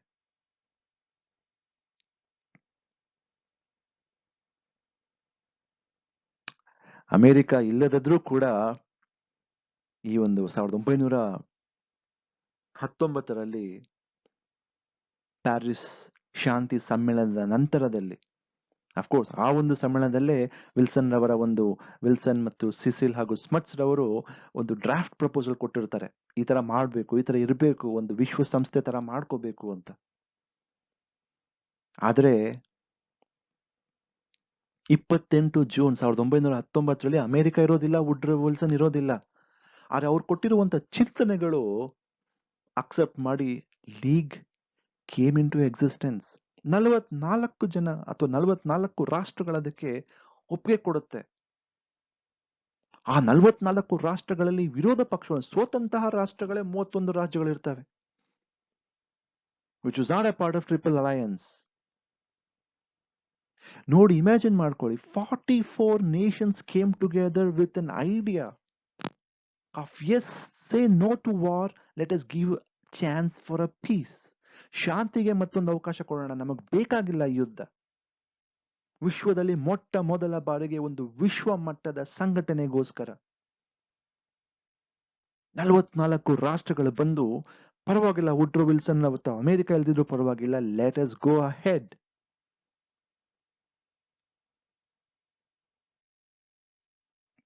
ಈ ಒಂದು ಲೀಗ್ ಆಫ್ ನೇಷನ್ನಿನ ಒಂದು ಬಹಳ ಸಿಂಪಲ್ ಆಗಿರುವಂತ ಒಂದು ವ್ಯವಸ್ಥೆ ಇರುತ್ತೆ. ಸಾಮಾನ್ಯ ಸಭೆ, ಎಕ್ಸಿಕ್ಯೂಟಿವ್ ಕೌನ್ಸಿಲ್ ಮತ್ತು ಶಾಶ್ವತವಾಗಿರುವಂತಹ ಸಚಿವಾಲಯ. ಆಮೇಲೆ ಏನೇ ಒಂದು ವಿವಾದಗಳು ಬಂದರೂ ಕೂಡ ನಾವೊಂದು ನ್ಯಾಯದ ಮುಖಾಂತರ ನಾವು ಅದನ್ನ ಇತ್ಯರ್ಥಗೊಳಿಸ್ಕೊಳ್ಳೋಣ, ಯುದ್ಧದ ಮುಖಾಂತರ ಬೇಡ ಎಂಬ ಒಂದು ಚಿಂತನೆ, ಅಂತಾರಾಷ್ಟ್ರೀಯ ನ್ಯಾಯಾಲಯದ ಚಿಂತನೆ ಹುಟ್ಕೊಂಡಿದ್ದು ಅಲ್ಲೇ. It created permanent court of international justice. Such A wonderful idea. ಆರಂಭದಲ್ಲಿ 1920ರ ದಶಕದಲ್ಲಿ ಬಹಳ ಉನ್ನತ ಮಟ್ಟದ ಒಂದು ಚಿಂತನೆಗಳಲ್ಲಿ ಶುರುವಾಗುತ್ತೆ. ಶಾಶ್ವತ ಸೆಕ್ರೆಟರಿಯೇಟು ಆಯ್ತು, ಕೌನ್ಸಿಲ್ಲು ಆಯ್ತು, ಸಾಮಾನ್ಯ ಸಭೆನೂ ಕೂಡ ಇದೆ. ಮತ್ತು ಜಿನಿವಾದಲ್ಲಿ, ಸ್ವಿಟ್ಜರ್ಲ್ಯಾಂಡಿನ ಅತ್ಯಂತ ಸುಂದರವಾಗಿರುವಂತ ನಗರ ಜಿನಿವಾ, ಒಂದು ದೊಡ್ಡ ಅರಮನೆಯಂತೆ ಇರುವಂತ palace this nation, palace of Nations ಎಂಬ ಒಂದು ಗುಣಮಟ್ಟದ ಹೆಡ್ ಕ್ವಾರ್ಟರ್ಸ್ನ ಕೇಂದ್ರ ಕಚೇರಿನಲ್ಲಿ ನಿರ್ಮಿಸ್ತಾರೆ. ಅಲ್ಲಿಂದ ರಾಷ್ಟ್ರ ಸಂಘ ತನ್ನ ಕಾರ್ಯೋನ್ಮುಖಕ್ಕೋಸ್ಕರ ಶುರು ಮಾಡಿಕೊಳ್ಳುತ್ತೆ. ವಿಶೇಷ ಅಂದ್ರೆ ಈ ಇಡೀ ಲೀಗ್ ಆಫ್ ನೇಷನ್ ನ ಪ್ರಣಾಳಿಕೆಗಳನ್ನು ನೋಡಿದಾಗ ಅಲ್ಲಿರುವಂತ ವಿಧಿ 16, if you look at the articles, the documents concerning the League of Nations, the most important article is Article 16, which talks about Samuhika Bhadrate, collective security. ಸದಸ್ಯರು 44 ರಾಷ್ಟ್ರಗಳಿದ್ವಲ್ಲ, ಅವೇ ಸದಸ್ಯರು. ಆ ಸದಸ್ಯ ರಾಷ್ಟ್ರಗಳು ಇಲ್ಲ ನಮ್ಮ ಪಾಡಿಗೆ ನಾವಿರೋಣ, ಬೇರೆ ರಾಷ್ಟ್ರಗಳು ಅವ್ರ ಪಾಲ್ಗಿರ್ಲಿ, ನಾವು ಅವ್ರಿಗೆ ತಲೆ ಹಾಕೊಳಕ್ ಹೋಗೋದು ಬೇಡ, ನಮ್ಗೆ ಅವ್ರ ತಲೆ ಹಾಕೋ, ನಮ್ಮ ವಿಚಾರಗಳಲ್ಲಿ ಅವ್ರ ತಲೆ ಹಾಕೋದು ಬೇಡ. In a dispute, the two sides were to refrain from war for at least 3 months, where the league looked at the solution. Very wonderful concept. ಇನ್ನೇನು ಯುದ್ಧ ಮಾಡಬೇಕು ಅಂತ ಡಿಸೈಡ್ ಮಾಡ್ತಾರೆ ರಾಷ್ಟ್ರಗಳು, ಇಲ್ಲ ನನ್ನ ಕೈಲಿ ಏನು ಮಾಡೋಕ್ಕಾಗ್ತಿಲ್ಲ, ಮಾತುಕತೆ ವಿಫಲವಾಗೋಗಿದೆ, ನಾವು ಯುದ್ಧ ಮಾಡಲೇಬೇಕು ಅಂತ ಹೇಳಿದಾಗ ಲೀಗ್ ಆಫ್ ನೇಷನ್ ಹೇಳುತ್ತೆ, ನಮಗೆ 3 ತಿಂಗಳ ಅವಕಾಶ ಕೊಡಿ ಸ್ವಾಮಿ, just 3 months. We will look into it. In case if we have a provision, let us try to discuss about. ನಮ್ಗೆ ಅವಕಾಶ ಕೊಡಿ, ನಾವು ಬರ್ತಾ ಇದೀವಿ ಇಲ್ಲಿ, ನಿಮ್ಮಷ್ಟು ನೀವೇ ಹೋಗ್ಬಿಟ್ಟು ಅವ್ರಿಗೆ ಬಾಂಬ್ಗಳು ಹಾಕೊಂಡು ಯುದ್ಧ ಮಾಡೋದು ಏನಕ್ಕೆ ಬೇಕು ನಿಮ್ಗೆ, ನಮ್ಗೆ ಅಟ್ಲೀಸ್ಟ್ ಕನಿಷ್ಠ ನೀವು ಅಫ್ಕೋರ್ಸ್ ಯುದ್ಧ ಮಾಡೇ ಮಾಡ್ತೀವಿ, ನಮ್ಗೆ ಅವಕಾಶ ಕೊಡಿ ಶಾಂತಿಗೋಸ್ಕರ ಒಂದು. If one party turned out to be an aggressor, all the league members were required to break economic and political ties with it. Wonderful concept. What a wonderful concept. ಎಷ್ಟು ಚೆನ್ನಾಗಿರುವಂತ ಕಾನ್ಸೆಪ್ಟ್. ಆ ಒಂದು ಕಾಲದಲ್ಲೇ ಅರ್ಥಶಾಸ್ತ್ರದ ತಜ್ಞ ಆಡಮ್ ಸ್ಮಿತ್ ರವರು ಬಹಳ beautiful book enquiry into the wealth of nation ಅಲ್ಲಿ ಹೇಳ್ತಾರೆ, a country is dependable on each other. It cannot live alone. ಒಂದು ರಾಷ್ಟ್ರ ಏಕಾಂಗಿಯಾಗಿ ಬದುಕಕ್ ಸಾಧ್ಯನೇ ಇಲ್ಲ.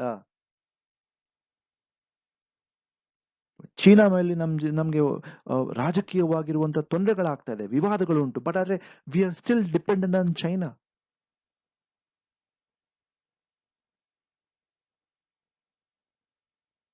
ಗಾಲ್ವಾನ್ ಪ್ರಕರಣದಲ್ಲಿ ನಾವು ಕಂಪ್ಲೀಟ್ ಆಗಿ ಅದನ್ನ ಸ್ಟಾಪ್ ಮಾಡ್ಬೋದಿತ್ತಲ್ಲ. ಚೀನಾದ ಪದಾರ್ಥಗಳು ಬೇಡ, ಉಪಕರಣಗಳು ಬೇಡ, ಏನೂ ಬೇಡ. Let us completely stop interacting with China. No, it is not possible. ಅದು ಇವತ್ತಿನ ಒಂದು ಜಾಗತೀಕರಣದ ಒಂದು ಸಮಯದಲ್ಲಿ.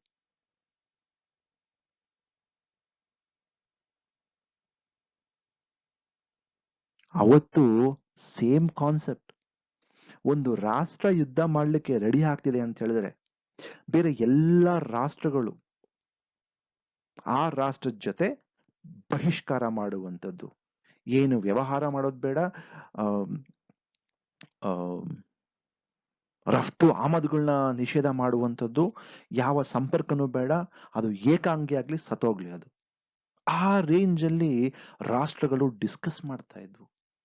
Let us isolate that belligerent state. Let us put that state into a lofty locker and lock it up. Let us be isolated. Let him be isolated. ಸಂಪೂರ್ಣವಾಗಿ ಎಲ್ಲ ರೀತಿಯಾಗಿರುವಂತಹ ವ್ಯವಹಾರ, ಸಂಪರ್ಕ, ಸಹಕಾರ ಸ್ಟಾಪ್ ಮಾಡಾದ್ಮೇಲೆ ಆ ರಾಷ್ಟ್ರ ಬುದ್ಧಿ ಕಲಿಯುತ್ತೆ ಯುದ್ಧ ಮಾಡಬಾರ್ದು ಅಂತ. ಯಾಕಂದ್ರೆ ಆ ರಾಷ್ಟ್ರಕ್ಕೆ ಬೇಕು ವಿಶ್ವ. We can't just develop on our own. We need assistance and help of other countries. ಆದ್ರೆ ಇದನ್ನೂ ಮೀರಿ ಅವ್ರು ಯುದ್ಧ ಮಾಡ್ಲಿಕ್ಕೆ ಮುಂದೆ ಆದ್ರೆ ಬೇರೆ ರಾಷ್ಟ್ರಗಳಿದ್ವಲ್ಲ ಅವೆಲ್ಲ ಸೇರ್ಕೊಂಡು ಸಾಮೂಹಿಕವಾಗಿ ಅವ್ರ ಮೇಲೆ ಯುದ್ಧ ಮಾಡುತ್ತೆ. It will take military action.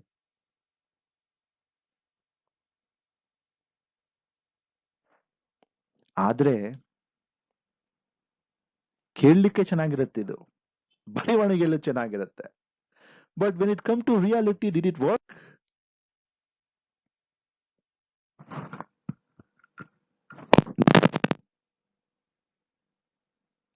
ಮತ್ತೆ ಒಂದು ನಿಮಿಷ ನಾವು ವುಡ್ರೋ ವಿಲ್ಸನ್ ಕಡೆ ಹೋಗ್ಬಿಟ್ಟು ಅವೇನ್ ಆಯ್ತು ನೋಡ್ಕೊಂಡ್ ಬರೋಣ, ಆಮೇಲೆ ನಾವು ಕಂಟಿನ್ಯೂ ಮಾಡೋಣ. ವುಡ್ರೋ ವಿಲ್ಸನ್ ಅವರು ಅಷ್ಟೊಂದೆಲ್ಲ ಕಷ್ಟಪಟ್ಟು ಏನಾದ್ರೂ ಮಾಡಿ ಲೀಗ್ ಆಫ್ ನೇಷನ್ ಎಸ್ಟಾಬ್ಲಿಷ್ ಮಾಡಲೇಬೇಕು ಅಂತ ಒಂದು ಚಿಂತನೆ ಮಾಡಿರೋ ಕಾರಣಕ್ಕೋಸ್ಕರ ಅವರು ಬಹಳಷ್ಟು ಪ್ರಯತ್ನ ಪಡ್ತಾರೆ. ಬಟ್ ಆದ್ರೆ ಅಮೆರಿಕದ ಆಂತರಿಕ ರಾಜಕೀಯ ಮತ್ತು ಸೆನೆಟ್ನಲ್ಲಿ ಆಗುವಂತ ಒಂದು ಗೊಂದಲಗಳಿಂದ ಅವ್ರಿಗೆ ಅನುಮತಿ ಸಿಗೋದಿಲ್ಲ. ಆ ಒಂದು ಕಾರಣಕ್ಕೋಸ್ಕರ ನಮ್ಮ ನೋಬೆಲ್ ಸಮಿತಿಯವರು ಅವರಿಗೆ ಶಾಂತಿ ಪುರಸ್ಕಾರ ಕೂಡ ಕೊಡ್ತಾರೆ. ಇದು ಅಮೆರಿಕದ ಒಂದು ರಾಷ್ಟ್ರ ಸಂಘದ ಜೊತೆ ಇರುವಂತಹ ಒಂದು ಅಂತ್ಯ ಅಂತ ನಾವಿಲ್ಲಿ ಹೇಳ್ಬೋದು. ಮತ್ತೆ ನಮ್ಗೆ ಅಮೆರಿಕ ಕಾಣಿಸ್ಕೊಳ್ಳುವಂಥದ್ದು 1941 ನಂತರದಲ್ಲಿ, ಯಾವಾಗ ಜಪಾನ್ನು ಆ, ಆ, ಅಮೆರಿಕ ಮೇಲೆ ದಾಳಿ ಮಾಡುತ್ತಲ್ಲ ಪರ್ಲ್ ಹಾರ್ಬರ್ ನಲ್ಲಿ 1941ರಲ್ಲಿ. ಅದಾದ ನಂತರ ಅಮೆರಿಕ ಮತ್ತೆ ವಿಶ್ವದ ರಾಜಕೀಯದ ಒಂದು ವ್ಯವಸ್ಥೆಗೆ ಎಂಟ್ರಿ ಕೊಡುತ್ತೆ. ಅಲ್ಲಿವರೆಗೂ ಅಮೆರಿಕ ಗಪ್ಚು.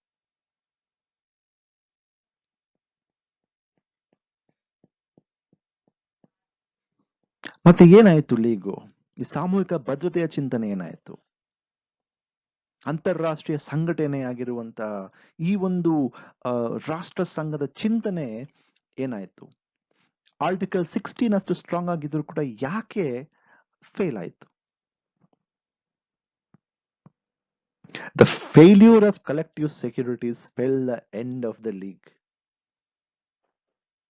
ಯಾವಾಗ ಸಾಮೂಹಿಕ ಭದ್ರತೆಯ ಚಿಂತನೆ ವಿಫಲವಾಗುತ್ತೋ ರಾಷ್ಟ್ರ ಸಂಘದ ಅಂತ್ಯವು ಅದರ ಜೊತೆಯಲ್ಲಿ ಆಗೋಗುತ್ತೆ. ಎರಡು ಪ್ರಮುಖವಾಗಿರುವಂತಹ ವೀಕ್ನೆಸ್ ನಾವು ಅರ್ಥ ಮಾಡ್ಕೋಬೇಕಿಲ್ಲಿ. It was difficult to agree what aggression is and getting the member nations to go along with the concept.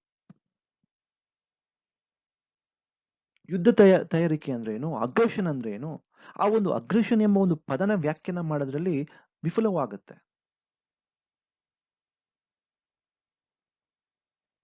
ಅಷ್ಟೊಂದು ಜನ ಇರುವಂತಹ ಸದಸ್ಯರು ಆಕ್ಷೇಪಣೆ ಪಡ್ತಾರೆ. ಇಟಲಿಯ ಪ್ರಕರಣ ಆಗಿರ್ಬೋದು ಅಥವಾ ಜಪಾನಿನ ಪ್ರಕರಣ ಆಗಿರ್ಬೋದು.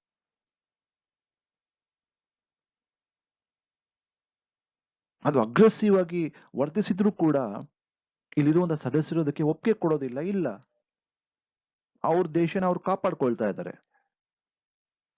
ಅದಕ್ಕೆ ನೀವು ಅಗ್ರೆಷನ್ ಅಂತ ಹೇಗೆ ಹೇಳ್ತೀರಾ?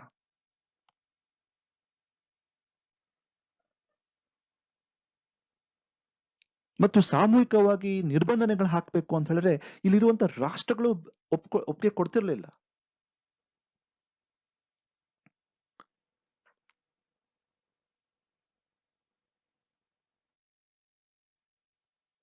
ಇಷ್ಟೆಲ್ಲ ಆದ್ರೂ ಕೂಡ ರಾಷ್ಟ್ರ ಸಂಘದ ಅಲ್ಪ ಕಾಲದಲ್ಲಿ ಕೆಲವು ಮಹತ್ತರವಾಗಿರುವಂತ ಯಶಸ್ಸು ಕೂಡ ಕಾಣಿಸ್ತು. 1921 ಆಲೆನ್ ವಿಶ್ ಐಲ್ಯಾಂಡಿನ ಸಮಸ್ಯೆನ ಅದು ಇತ್ಯರ್ಥಗೊಳಿಸುತ್ತೆ. ಜರ್ಮನಿ ಮತ್ತು ಪೋಲೆಂಡ್ ನಡುವೆ ನಡೆಯುವಂತಹ ಅಪರ್ ಸಿಲೇಸಿಯಾ ಪ್ರಕರಣದಲ್ಲೂ ಕೂಡ ಯಶಸ್ವಿಯಾಗತ್ತೆ. 1923 ಮೆಮೆಲ್ ವಿವಾದ ಹಾಗೂ ಟರ್ಕಿ, ಗ್ರೀಸ್ ಮತ್ತು ಬಲ್ಗೇರಿಯಾದ ಸಮಸ್ಯೆಗಳಲ್ಲಿ ಕೂಡ ಲೀಗು ಯಶಸ್ವಿ ಕಾಣುತ್ತೆ. ಆದರೆ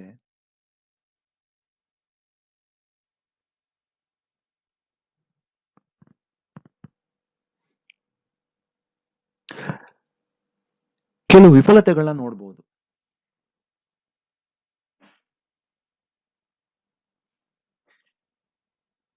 1919 ಇಟಲಿಯ ಪ್ರಕರಣದಲ್ಲೂ ಕೂಡ ಅದು ವಿಫಲವಾಗುತ್ತೆ.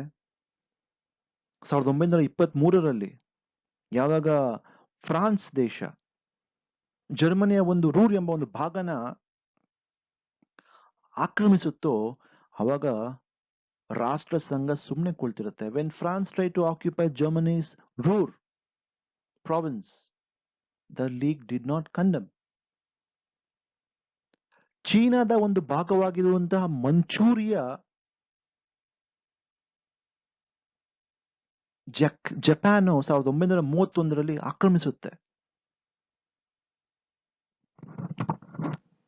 ಲೀಗ್ ಏನು ಮಾಡಲಿಲ್ಲ. ಅದಕ್ಕೆ ಜಪಾನ್ ನನಗೆ ಲೀಗು ಬೇಡ ಏನೂ ಬೇಡ ಅಂದ್ಬಿಟ್ಟು 1933 ಲೀಗ್ನೇ ಬಿಟ್ಟು ಹೊರಟೋಗ್ಬಿಡುತ್ತೆ. It just withdrew from league. Why do I need to be a part of the league when my interest is been ಕರ್ಟೇಲ್ಡ್?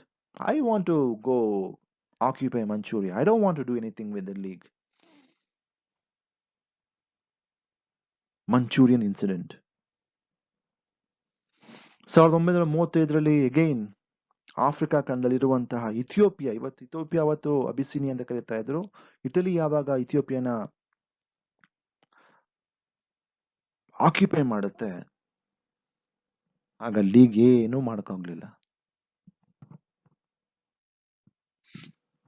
ಈ ಹಿನ್ನೆಲೆಯಲ್ಲಿ ರಾಷ್ಟ್ರ ಸಂಘ ವಿಫಲವಾಗುತ್ತೆ. ಆದರೂ ಕೂಡ ಈ ರಾಷ್ಟ್ರ ಸಂಘದ ಔಚಿತ್ಯ ಏನು ಅಂದ್ರೆ ವೆಸ್ಟ್ಫೇಲಿಯಾ, ಕಾಂಗ್ರೆಸ್ ಆಫ್ ವಿಯೆನ್ನಾ ಅದೇ ಮುಂಚೂಣಿಯಲ್ಲಿ ವಿಶ್ವದ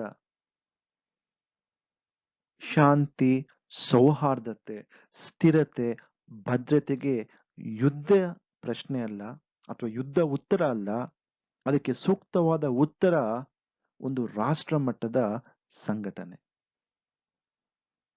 in the league of peaceful resolution of disputes through conciliation, mediation, negotiation, arbitration, which was hallmark from 1648 Westphalia Agreement to the Congress of Vienna of 1815 and during the concept of Europe, the League was successful in instigating the world to take stock of its situations, to say war is not a solution. We can prevent war by talking, by negotiating, by arbitration, by conciliation. ಇದು ಈ ಪರಿಕಲ್ಪನೆ, ಈ ಒಂದು ಚಿಂತನೆ league ವಿಶ್ವಕ್ಕೆ ಕೊಟ್ಟಂತಹ ಕೊಡುಗೆಯಾಗಿರುತ್ತೆ. ಆದ್ದರಿಂದ ಅಂತಾರಾಷ್ಟ್ರೀಯ ಸಂಘಟನೆಗಳು ಬಹುಪಾಲು ರಾಷ್ಟ್ರ ಸಂಘಕ್ಕೆ ಕೃತಜ್ಞತೆನ ಹೇಳಬೇಕು. The credit of instigating the world to take stock of alternative to war, alternative to aggression resided in the league. ಮುಂದಿನ ಸಂಚಿಕೆಯಲ್ಲಿ ಮತ್ತಷ್ಟು ವಿಚಾರಗಳ ಜೊತೆಯಲ್ಲಿ ಭೇಟಿಯಾಗೋಣ. ನಮಸ್ಕಾರ.